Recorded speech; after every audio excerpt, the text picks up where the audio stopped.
Okay guys, ever wanted a bold hero style countdown section with a full background image without a complicated setup? Well, this section keeps it simple while still giving you full control. Today we're adding this countdown hero section to your store. So let's not waste any more time, let's jump straight into it. Open your favorite browser and search for Shopify App Store. Click on the first link. This takes you straight to the official Shopify App Store. From here, you can install any app based on your needs. Right now, we're searching for Section Kit in the search bar.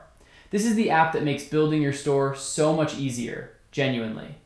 Open it and install it. The process takes just a few seconds, exactly like any other Shopify app.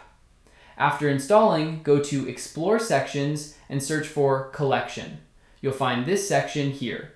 Click on More Info and purchase it. All the details are listed right below if you want to read through them. I've already purchased this one though, so let's close this and click on My Sections instead. This is where your purchase sections live. Let me scroll down, and there's the section.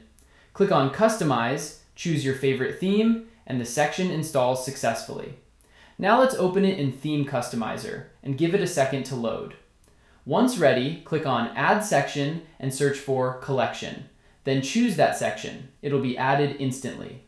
First, let's customize the layout. You'll get 3 different options here, and you can choose whichever one fits your store best. I'm not changing much here, since the default setting already looks great for my store. You can also change the page width and add a background image. I'm adding one right now to show you how it works. Below that, you can adjust the overlay color and its opacity, add your heading and subheading, and even change their colors. After that comes the countdown end date and time, along with the timer background and quite a few more settings.